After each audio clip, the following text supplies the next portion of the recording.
So welcome to West Kennet Long Barrow, and this is the largest and most impressive Neolithic grave site. It was built around 3650 BC, and they believe that they used it as a burial site for about 1,000 years. So they found the remains of about 46 people buried within here, and they found some pottery shards and beads, and some like stone implements, as well as a dagger. And this dagger, they were actually able to date it back to about 3000 BC, and they believe that they closed the tomb up at around 2000 BC, that the passages were filled. And I'm going to take you a little bit closer now. Sorry, it's really windy. It's literally like blowing my arm around here. Okay, so then they basically put the Sarsen stones in front of it, and then the first excavation was in 1859, where they had a look at what was inside, and then they really did some scientific excavations in around 1955 and 1956. Okay, so you can see now, I'm just going to do a little bit of a pan how long this is, and if you look, now we are at the top of the hill here. Let the wind allow me. I don't know if you can see Silbury Hill. So that's down there, and then beyond that is Avebury as well. So we're right on top of a hill here. The sanctuary that we spoke about in the other video is around there, where all the little cars are going over, and that's also called the Ridgeway. Okay, so we're right on top of a hill. Now this is also very important to remember, is that the Mary Dragon line runs straight through here. Okay, from here it goes down to a little brook that's called Swallowhead, and then it goes back into Silbury Hill behind us again. Okay, so we're going to take a little bit of a looky closer now to this area.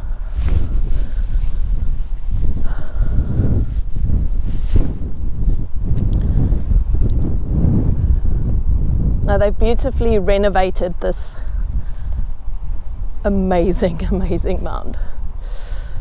Okay. Now I'm going to just put myself in front of the stone just so that you can have a bit of a understanding of how massive the Sarsen stone is.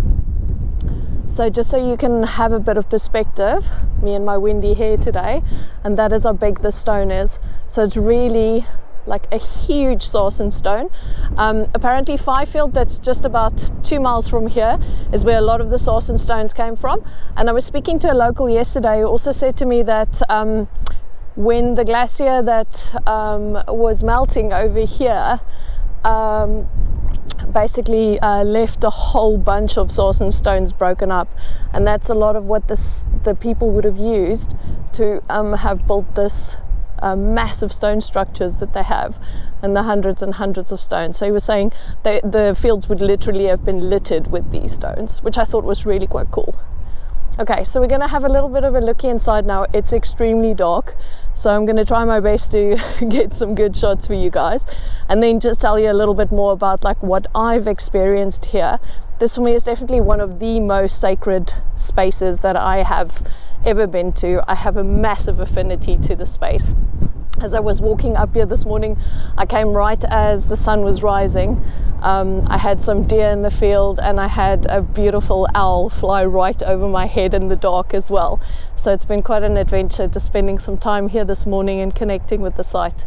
So okay, so I'm going to there's a really cool little board outside here. Okay, so here you can see a picture of the amount of people and the size of the people compared to how the barrow looks. All built with the local Sarsen stone and then limestone walling in between, which is very beautiful. And just, this is a little bit macabre, so if you don't like bones, just close your eyes for a moment. And we have this one here, which basically shows you the skeletons that they retrieved. Okay.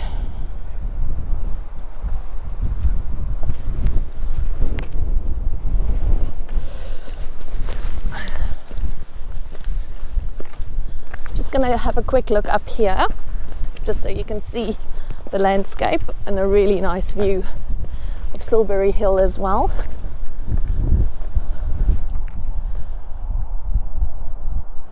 So as you can see down there, we'll be sharing a video of Silbury Hill as well with you. So behind that is Avebury.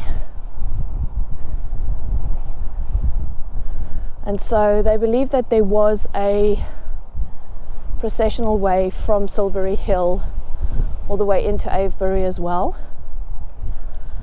And now one thing I do want to share with you, I'm just at the top of the barrow here, is if you do visit these places, make some time to just have a bit of a sit around. Okay, so this is literally on the Mary Dragon Line. I've had amazing visions just spending some time on this beautiful mound.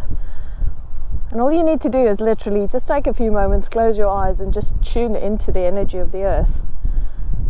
She's like a little serpent. Okay. Cool. So we're gonna just head on down now. So making our way in here.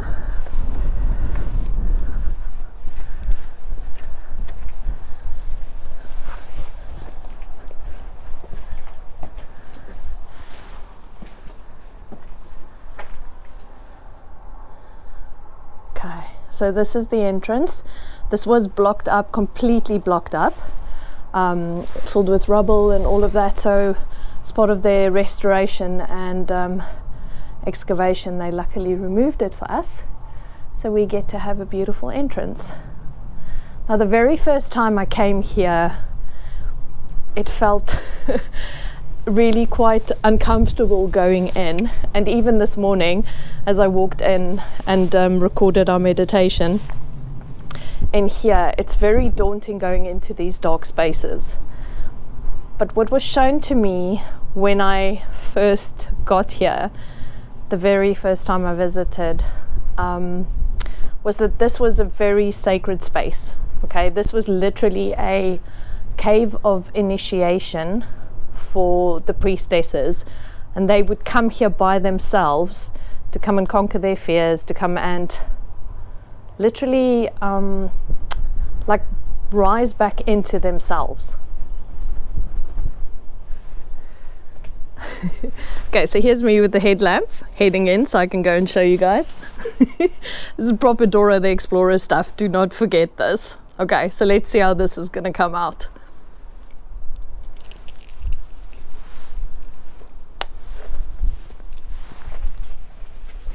Okay, so the first chamber, so there's 5 chambers in here. Okay, I'm going to try and see, you might see the reflection of the GoPro as well, so just, this is amateur photography at its best.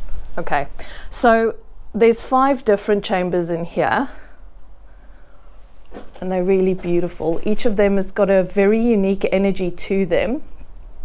Okay, now the thing that I felt when I came in here was that the priestesses would have spent time in every single chamber. Now, it struck me immediately when I walked in, it's like 5 chambers, 5 elements, right? And so every single chamber would have been an experience of working with the elemental energy that that person needed to work with. So it doesn't feel to me like it's how would you put it, that every single chamber's got like specific energy associated with it. The only thing that is really like solid for me is that the back chamber is the mother chamber, the earth chamber. Okay, so this is the first one, and then I'm going to walk in a bit. Can you imagine how nice and scary this was in the dark this morning? Okay, so this is the second chamber.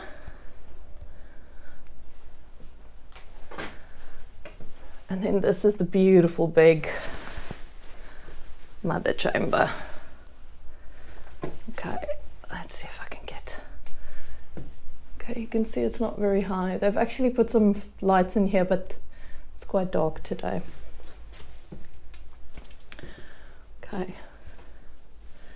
Maybe this will just give you a bit of better view. Okay, you'll see here people put the most beautiful offerings down, and there's always crystals everywhere. It's really amazing. Okay, so I just want to show you now. I'm just walking, reverse walking back in here. Okay, now if you can just imagine if you came and you did your rituals here. So if you think about like Egyptian rituals for the priestesses, and the way that they had to literally die and rebirth themselves. Now for me, this is exactly what this chamber represents, is a rebirth of the priestesses. Okay, so she would have spent her time in every single chamber, finding those pieces of herself again, reclaiming those pieces of herself again, and rebirthing completely, okay, with the elements, which would have been really, really important at that time. Because if you think about how the priestesses were connected to the land, right? These womb priestesses that were in Avebury and literally were, you know, holding space for people to birth new things, for the earth to birth new things. This was their job. They needed to be in that space of being so connected to the elements that they lived it. And that's what this chamber would have been. Okay. So we're just going to have a look at the last little one. I did see some beautiful little mouse friends this morning. And they were all hanging out with us. Okay.